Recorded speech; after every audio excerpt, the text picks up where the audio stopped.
नमस्कार विद्यार्थी मित्रांनो, आपलं सर्वांचं आपल्या आवडत्या प्रियंका अकॅडमी या यूट्यूब चॅनलवर स्वागत आहे.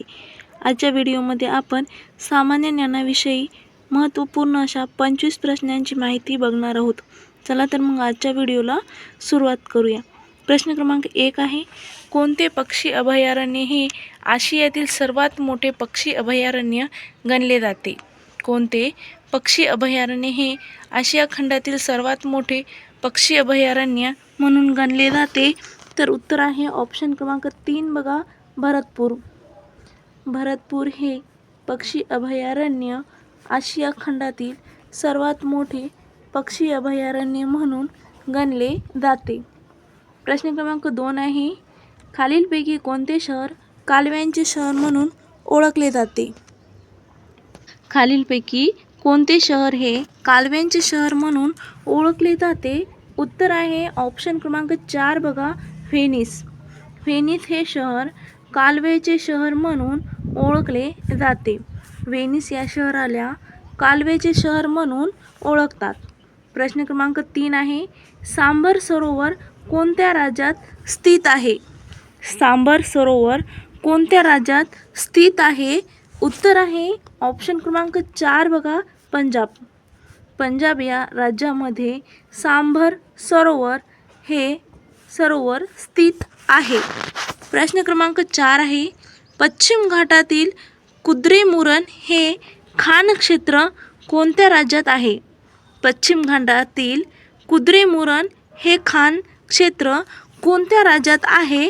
तर उत्तर आहे ऑप्शन क्रमांक 2 बघा, कर्नाटक. कर्नाटक या राज्यामध्ये पश्चिम घाटातील कुद्रेमुरण हे खानक्षेत्र आहे. कर्नाटक. प्रश्न क्रमांक 5 आहे, फिल्म आणि दूरचित्रवाणी शिक्षण केंद्र महाराष्ट्र राज्यात कुठे आहे? फिल्म आणि दूरचित्रवाणी शिक्षण केंद्र महाराष्ट्र राज्यामध्ये कोठे आहे? तर उत्तर आहे ऑप्शन क्रमांक 1 बघा, पुणे. पुणे या शहरामध्ये फिल्म आणि दूरचित्रवाणी शिक्षण केंद्र महाराष्ट्रामध्ये आहे. प्रश्न क्रमांक 6 आहे, किनारपट्टीच्या प्रदेशात साधारण कोणत्या प्रकारची वने आढळतात?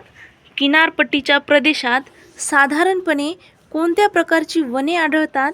तर उत्तर आहे ऑप्शन क्रमांक 3 बघा, कांदळवन. कांदळवन या प्रकारची वने किनारपट्टीच्या प्रदेशात साधारणपणे आढळतात. प्रश्न क्रमांक 7 आहे, भारतीय हवामानावर प्रभाव टाकणारा एल निनो प्रवाह कोणत्या महासागरातून वाहतो? भारतीय हवामानावर प्रभाव टाकणारा एल निनो प्रवाह कोणत्या महासागरातून वाहतो? तर उत्तर आहे ऑप्शन क्रमांक 4 बघा, पॅसिफिक महासागर. पॅसिफिक महासागर या महासागरामधून भारतीय हवामानावर प्रभाव टाकणारा एल निनो प्रवाह वाहत असतो. प्रश्न क्रमांक 8 आहे, पहिले बाजीराव पेशवे यांची समाधी कोणत्या नदीच्या किनारी आहे? पहिले बाजीराव पेशवे यांची समाधी कोणत्या नदीच्या किनारी आहे? तर उत्तर आहे ऑप्शन क्रमांक 2 बघा, नर्मदा नदी. नर्मदा नदी या नदीच्या किनारी पहिले बाजीराव पेशवे यांची समाधी आहे. ऑप्शन क्रमांक 2 आहे नर्मदा नदीच्या किनारी पहिले बाजीराव पेशवे यांची समाधी आहे.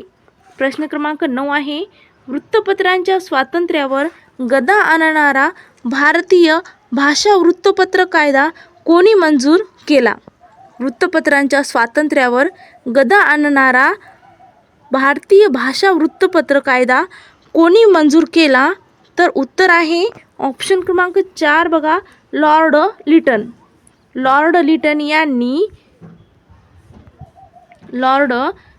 यांनी भारतीय स्वातंत्र्यावर गदा आणणारा भारतीय भाषा वृत्तपत्र कायदा मंजूर केलेला आहे.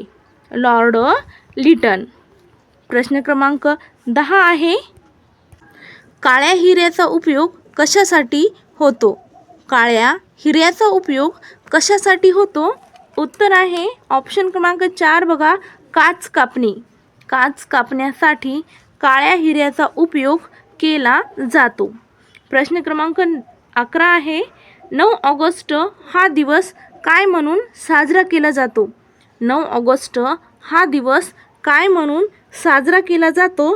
तर उत्तर आहे ऑप्शन क्रमांक 4 बघा, जागतिक आदिवासी दिन. 9 ऑगस्ट हा दिवस जागतिक आदिवासी दिन म्हणून साजरा केला जातो. आदिवासी दिन. प्रश्न क्रमांक 12 आहे, महाराष्ट्रातील पहिला काचेचा पूल कोणत्या धबधब्यावर बांधण्यात आलेला आहे? महाराष्ट्रातील पहिला काचेचा पूल कोणत्या धबधब्यावर बांधण्यात आलेला आहे? तर उत्तर आहे ऑप्शन क्रमांक 2 बघा, नापणे धबधबा. नापणे धबधबा या धबधब्यावर महाराष्ट्रातील पहिला काचेचा पूल बांधण्यात आलेला आहे. प्रश्न क्रमांक 13 आहे, लता दीनानाथ मंगेशकर पुरस्कार 2025 कोणास प्रदान करण्यात आलेला आहे? लता दीनानाथ मंगेशकर पुरस्कार 2025 कोणास प्रदान करण्यात आलेला आहे? उत्तर आहे ऑप्शन क्रमांक 4 बघा, कुमार मंगलम बिर्ला. कुमार मंगलम बिर्ला यांना लता दीनानाथ मंगेशकर 2025 हा पुरस्कार प्रदान करण्यात आलेला आहे. प्रश्न क्रमांक 14 आहे, डिजिटल वॉटर डेटा बँक कोणत्या राज्यात सुरू झालेली आहे? प्रश्न क्रमांक 14 आहे, डिजिटल वॉटर डेटा बँक कोणत्या राज्यात सुरू झालेली आहे? तर उत्तर आहे ऑप्शन क्रमांक 3 बघा, कर्नाटक. कर्नाटक या राज्यामध्ये डिजिटल वॉटर डेटा बँक सुरू करण्यात आलेली आहे. प्रश्न क्रमांक 15 आहे, सरहद्द गांधी म्हणून कोणाला ओळखले जाते? सरहद्द गांधी म्हणून कोणाला ओळखले जाते? तर उत्तर आहे ऑप्शन क्रमांक 3 बघा, खान अब्दुल गफार खान. खान अब्दुल गफार खान यांना सरहद्द गांधी म्हणून ओळखले जाते. प्रश्न क्रमांक 16 आहे, वरद विनायक महाड ते अष्टविनायक तीर्थक्षेत्र कोणत्या जिल्ह्यात आहे? वरद विनायक महाड ते अष्टविनायक तीर्थक्षेत्र कोणत्या जिल्ह्यात आहे? तर उत्तर आहे ऑप्शन क्रमांक 2 बघा, रायगड. रायगड या जिल्ह्यामध्ये वरद विनायक महाड ते अष्टविनायक तीर्थक्षेत्र आहे. प्रश्न क्रमांक 17 आहे, नॅशनल एड्स रिसर्च इन्स्टिट्यूट ही संस्था कोणत्या शहरात आहे? नॅशनल एड्स रिसर्च इन्स्टिट्यूट ही संस्था कोणत्या शहरामध्ये आहे? तर उत्तर आहे ऑप्शन क्रमांक 4 बघा, पुणे. पुणे या शहरामध्ये नॅशनल एड्स रिसर्च इन्स्टिट्यूट ही संस्था आहे. प्रश्न क्रमांक 18 आहे, पहिल्या गोलमेज परिषदेच्या वेळेस भारताचे व्हाईसरॉय कोण होते? पहिल्या गोलमेज परिषदेच्या वेळेस भारताचे व्हाईसरॉय कोण होते? तर उत्तर आहे ऑप्शन क्रमांक 1 बघा, लॉर्ड आर्यविन. लॉर्ड आर्यविन हे पहिल्या गोलमेज परिषदेच्या वेळेस भारताचे व्हाईसरॉय होते. लॉर्ड आर्यविन हे.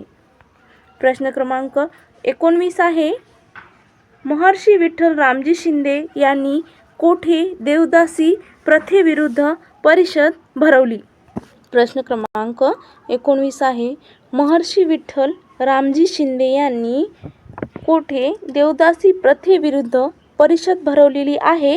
उत्तर आहे ऑप्शन क्रमांक 2 बघा, मुंबई. मुंबई येथे महर्षी विठ्ठल रामजी शिंदे यांनी देवदासी प्रथेविरुद्ध परिषद भरवलेली आहे. प्रश्न क्रमांक 20 आहे, दिनकर गंगाधर केळकर हे नाव कशाशी संबंधित आहे? दिनकर गंगाधर केळकर हे नाव कशाशी संबंधित आहे? तर उत्तर आहे ऑप्शन क्रमांक 4 बघा, ऐतिहासिक वस्तुसंग्रहालय.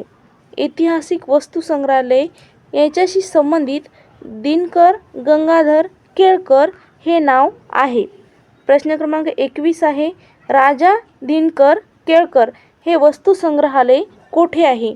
राजा दिनकर केळकर हे वस्तुसंग्रहालय कुठे आहे? उत्तर आहे ऑप्शन क्रमांक 3 बघा, पुणे. पुणे या शहरामध्ये राजा दिनकर केळकर हे वस्तुसंग्रहालय आहे. प्रश्न क्रमांक 22 आहे, चरक वैद्य कोणाच्या दरबारी होता?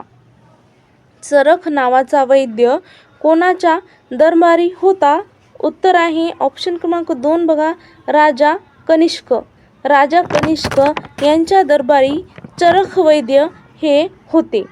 प्रश्न क्रमांक 23 आहे, सोमनाथ मंदिर कोणत्या राज्यात आहे? सोमनाथ मंदिर कोणत्या राज्यात आहे? उत्तर आहे ऑप्शन क्रमांक 1 बघा, गुजरात. गुजरात या राज्यामध्ये सोमनाथ मंदिर आहे. गुजरात. प्रश्न क्रमांक 24 आहे, जागतिक व्यापार परिषद कधी स्थापन झाली? जागतिक व्यापार परिषद कधी स्थापन झाली? उत्तर आहे ऑप्शन क्रमांक 1 बघा, 1 जानेवारी 1995. 1 जानेवारी 1995 मध्ये जागतिक व्यापार परिषद स्थापन झालेली आहे. 1995. प्रश्न क्रमांक 25 आहे, शिवाजी कोण होता? शिवाजी कोण होता या पुस्तकाचे लेखक कोण आहेत? उत्तर आहे ऑप्शन क्रमांक 3 बघा, गोविंद पानसरे.